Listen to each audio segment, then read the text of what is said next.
from the Fox 5 studios, this is Silver State Sports Live. Whew.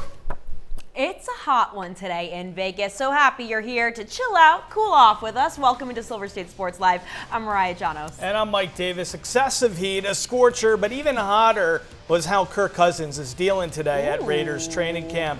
Day 6 of training camp in the books, and all signs pointing to a growing connection between veteran quarterback Kirk Cousins and the local Gorman kid, newly minted Raider Jalen Nailor. The two obviously have a history from their time in Minnesota. Sam Warren of The Athletic and a friend of this show tweeting out the strong showing from Cousins as he tossed TDs to both Brock Bowers, Trey Tucker, and Jalen Nailor. And another reporter who was there this morning trying to stay cool, Derek Hegna, writer with the Sporting Tribune. Thanks for joining us, Derek. I hope you've been able to cool off a little bit. Now, you wrote earlier on X how the first team offense is clicking. What did you see that you liked so much today? I like just how quickly it seems that Kirk Cousins has grasped this system. He's been around the league for a very long time, the most tenured player in the NFL out of every Raider. So you know that he's been around a few offensive systems, and I spoke to Jack Besh a little bit after practice, and he mentioned that having Kirk around it was a great mentor to the rest of the offense. He's seen pretty much every look, so he's been able to help these guys as far as figuring out where to go offensively, so that way everything makes sense. And you can see that really shining during the team periods. The connection with Brock Bowers has been there, but Brock Bowers has always been open, so I feel like he'd be fine regardless of quarterback. But even more impressive has been the chemistry he's developed with Trey Tucker and Jalen Nailor. And like you said, Cousins and Nailor have known each other from their time in Minnesota, but it's been really impressive to see just how quickly Kirk has been able to put a stamp on this offense. Everything that has suggested that he's going to be the guy week one so far has really started to come together. Okay, I feel like, Derek B-Man, I could even get the ball to Brock Bowers. But one wide receiver you didn't mention is Malik Benson. This is a guy who's quickly becoming the talk of camp. What do you think his ceiling looks like weekly as an NFL player? And can you give us a comp? Who does he remind you of as a wide receiver in the NFL?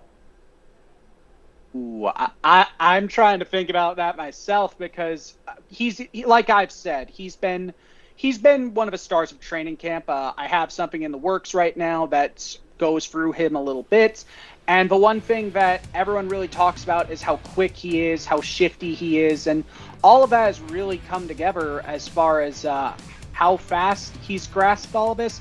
I haven't really had the time to think of a comp. I feel like the best one I can think of is Dante Hall from the Kansas City Chiefs, the human joystick, where even though Dante Hall was more known as a return man, we've seen more of that speed and that elusiveness really come together as far as how training camp goes. And obviously, guys aren't going to give the big hit. They're not going to really go for it this early on, but having that elusiveness this early on, it's really going to help him. And as far as a genuine comp goes, I'd really have to go into the history of the receivers that I've watched to really hone one in. But I think there is a little bit of Dante Hall to his game. And as that develops, I'd be interested to see how that Houdini-esque elusiveness comes in, but we'll see what happens. I like it. Hey, don't force the comps if they're not coming right off the noggin, but Dante Hall is certainly a good one. Of course, it's great to hear about this offense clicking. The O-line, though, is really going to be the key to making this all work come game time. What can you tell us about that unit? How have they looked so far? You have Max Crosby, you have Kwity Paye, and the defense loves talking up guys like Tonka Hemingway. So no matter what happens, the offensive line is going to be in for a little bit of a challenge, which I think is great. It helps as far as having everyone really on the same page. You got guys hyping up Colton Miller. Everyone loves Tyler Linderbaum so far. The early returns on that have been promising.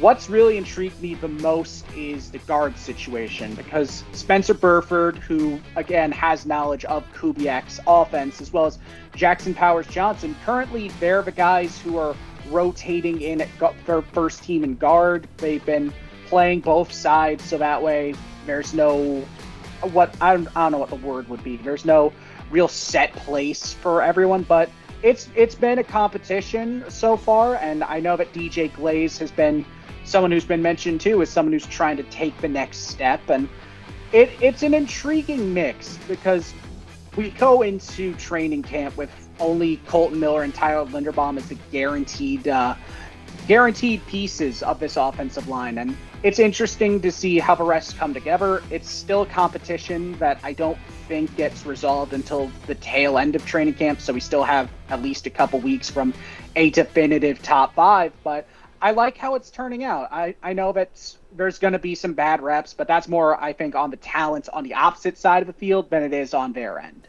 All right, lastly, D-Man, let's talk some defense. You wrote yesterday about the physicality starting to show a little bit more on that defensive side of the ball. Can you tell us about the identity that DC Rob Leonard is trying to create with this team? What are you seeing when it comes to that identity? I go back to something Jeremy Chin told me yesterday after camp, whereas that he allows the positional groups, Rob Leonard allows these positional groups to just be themselves. He allows his assistants to coach, and he really allows their personalities to shine through on the field. And obviously guys like Max Crosby, who have had absolutely no problem throughout his career being a enthusiastic player, someone who gives 110% of himself on every single down. That's no problem at all for someone like that. And the physicality, we have guys who are willing to hit. Max Crosby's been willing to mix it up. Jeremy Chin has never been afraid to mix it up throughout his career. And the moves that were made this offseason to shore up the defense, that makes sense for it. You got Kwity Paye, who's trying to take that next step. You have Nakobe Dean and Quay Walker, the Georgia duo, and we've known throughout really the last few years how physical of a defense Georgia has had and how that has really developed into their identity. So you're seeing how that physicality is coming together. Again, it's not going to be 100% there just because this is still Raiders versus Raiders. No one wants to get hurt at this stage of a game, and I can totally understand that. But I also understand that they are raring to go. Whenever the preseason comes up next week against Arizona, you can bet that there's going to be some guys who have been waiting for that for a very long time. Oh yeah, certainly some hungry dogs on that side of the ball. Derek, thank you so much. We appreciate your time and your insight. Oh yeah, thanks for having me, guys. Appreciate it. All right, still to come on Silver State Sports Live. UNLV football is heating up too. We got more from fall camp on the way after the break. This week on the Silver State Sports and Entertainment Network.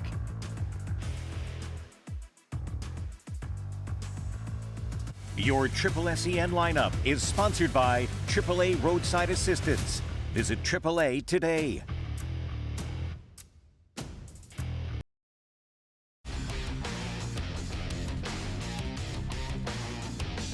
You're watching Silver State Sports Live. Day 6 for the Raiders, day 6 for the Rebels. Yep, the second week of UNLV fall camp is underway. The second season under head coach Dan Mullen is taking hold. Mullen had the offense figured out last season. Rather, the defensive side of the ball, that needed some vast improvement. Still, the quarterbacks are all the talk. Jackson Arnold, the former consensus 5-star and top 25 national recruit out of high school, found his way to UNLV after stops in Oklahoma and Auburn. Expectations are high as Arnold is set to take over for Anthony Calandria. We heard from him today about the relationship with his offensive coordinator, Corey Dennis, and that drew him to UNLV. I had a previous relationship with Coach Dennis, and so when him and Coach Mullen reached out to me, sold me on their pitch, and Coach Mullen has a pedigree with coaching quarterbacks at a high level, and that just really intrigued me, and they wanted to come out here and come out and visit. What was the previous relationship with Dennis, and why why is he attractive to you? Yeah, he out of high school at Ohio State, he recruited me heavy, was always on me, always persistent, which I liked, but I ultimately ended up not going there. But I liked how persistent he was, and I liked the relationship that we grew out of high school, and even last year out of the portal, he kept in contact with me. But I felt like last year wasn't the right time to join with him, and then this year when this opportunity came around, I was a lot more intrigued to hear it. I mean, he's a guy who's played a ton of football, so that's it. And so he's played a lot of ball, but just trying to, when he's doing a great job learning what we do and how we do things. But a guy who's been around the game a bunch, who's seen it, and he's a very talented kid. right, joining us now to talk all things UNLV fall camp is our guy, Tony Cordasco, a sports reporter with the Saturday Sports Beat. Look at that camo hat, Mariah. Look at you. I know, he's the swaggiest. He always has the cool merch. I'm pretty jealous. So naturally, it is incredible to see you, Dasco. So you were at day 6 of camp earlier today. How is the starting quarterback position shaken out between Arnold and Alex Orji? Yeah, I think it's turning out pretty well. It's as expected. Jackson Arnold is the #1 incumbent quarterback. And then you have Alex Orji as the backup / like he'll be the change of pace guy. I think they're both going to play. I think Arnold is ahead. I think Alex Orji still a little bit tentative when he's running around from that injury that he sustained in the UCLA game a season ago. And he's got a great positive outlook on everything. And I like what Orji said today and just how him and he was a fan of Jackson Arnold and followed his career. It was mutually like this bro hug nation thing going on, or whatever you want to call it. But they were both very complimentary of each other, great relationship with each other. And I just feel like right now Arnold is doing more, might not be getting more reps, but again, Orji favoring that right leg, and he's throwing well, but he's not 100% in rushing the football, nor does he have that confidence, I believe. And then, Jackson Arnold saying that Orji's very regimented. If things don't go his way, he starts to blow up. He wants to hold everyone accountable. And I asked Arnold how he can continue to adapt to new offensive coordinators just about every year. This is his 5th offensive coordinator that he's had. And it's like, how do you adapt to that? And he's just pretty much taking a little bit from each one of those OCs and putting it to good use. And they also, with the playbook, they have really altered a lot. And they have spoken to Jackson Arnold, and they're doing things that are comfortable with him. One of the things is, I think, running the football. When he rushes the ball, we were sort of spoiled, right, with Anthony Calandria last year. But you have Jackson Arnold, who just runs directly, like in a straight line. No cutback ability, truly. But he'll just go real fast, real quick. When he takes off, he knows where he's going with the football, and that's a good sign. And also, he's thrown the deep ball pretty well. A lot of people don't really see that, and they're saying that they heard that he struggled. Contrary to that belief, he's throwing the football pretty well, I believe. He's had some deep completions here in camp. And last year, I wasn't sold on Calandria at this time. And so by opening day, we know what Dan Mullen, the quarterback whisperer, can do. And I think that we're going to see just, again, a really good effort here by both QBs, by Arnold and by Orji. Yeah, I mean, Arnold's a guy. I mean, listen, 5-star quarterbacks out of high school, they don't grow on trees. And you just see the footage there and the way he rips the ball. I mean, it looks fluid. I love that release. But I saw you tweeted out some content earlier on X about offensive coordinator Corey Dennis. Tell us a little bit about what he shared with you about that vision he has for the offense and how Coach Mullen's spread to run system is really set for more of a full capacity in year 2 rather than it was in year 1.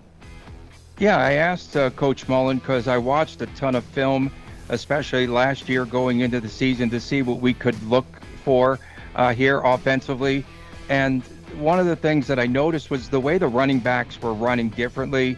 And there were a lot more, like you would take 2 slide steps over and then just attack, like more or less go diagonally and then make your cut up field. And they changed a lot of that.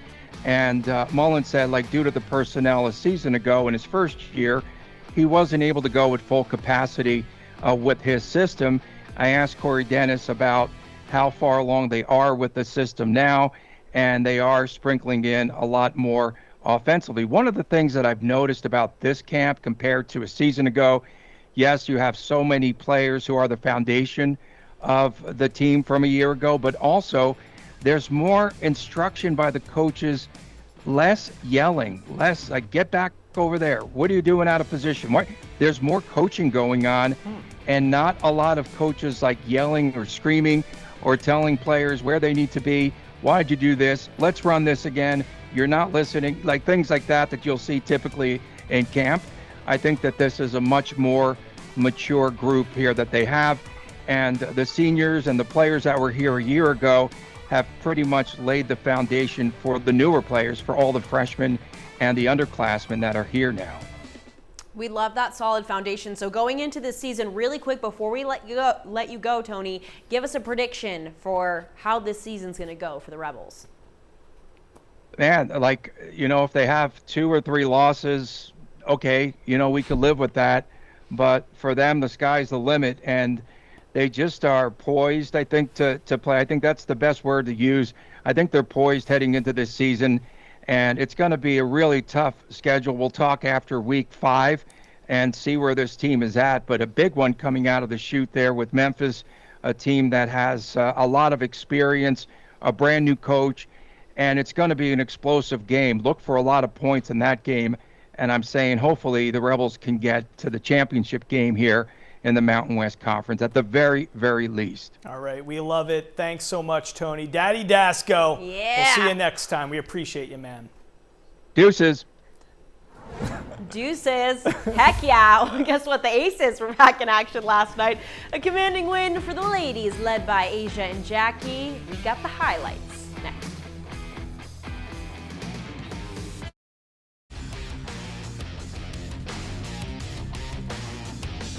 You're watching Silver State Sports Live. Biggie was wrong. It wasn't all a dream.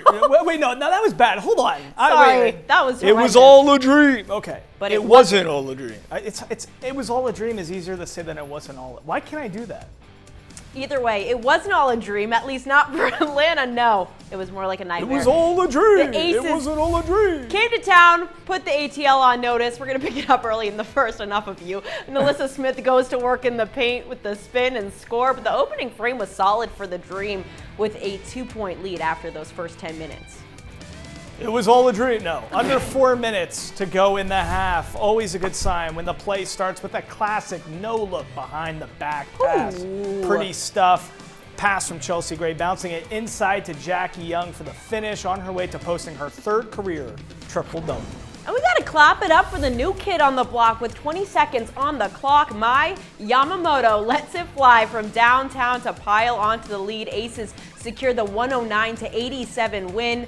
As we mentioned earlier, Jackie Young with the triple-double, posting a stat line of 28 points, 10 assists, 11 rebounds. Damn. And so, of course, Asia and Becky gave her flowers post-game. It was a beautiful thing. Next up, the Aces head to Indiana to take on the Fever on Thursday. All right, Sunday the A's experienced a rough one, losing 11-0 at home to the Tigers. The worst way to end a weekend sweep, and now it even gets uglier for the A's. Yeah, but before we get to the unfortunate injury news, let's tell you about the trade that went down too. It's sad news. A guy we highlighted just last week. You love this guy. I really do, because he's incredible. Look at this. Ow. Come on. He puts his body on the line. Colby Thomas has been shipped off to Philly as the A's acquire reliever Seth Johnson in the deal. Thomas, from Vegas to Sacramento, has provided some quality plate appearances to go with his exceptional defense. You just saw him put his back into it. Meanwhile, Johnson, a former high draft pick selected at 40th overall by the Rays in 2019, but his major league career has been up and down. Kind of matches the A's. I don't know. Yeah, I know. He It's on turns par. 28 too soon, so I don't get the deal. But now let's go to the big Amish. After missing Sunday's action, Nick Kurtz visited a hand specialist yesterday, all in an effort to see what's going on with that nagging issue with his right thumb. It's something Kurtz has dealt with for the past couple months, but perhaps the A's have a long-term approach on their mind as the season is taking a harsh downswing. So as Nick Kurtz is day-to-day with more information to come. Meanwhile, the A's are on the road in Cincy, taking on the Reds for 3 games. Things kick off today. 3:40 p.m. start. JT Ginn will get the nod for the green and gold. All right, coming up, we're introducing Oh, you to look the at newest member of the Fox 5 sports team. You gotta meet who we have joining our team. Stunning.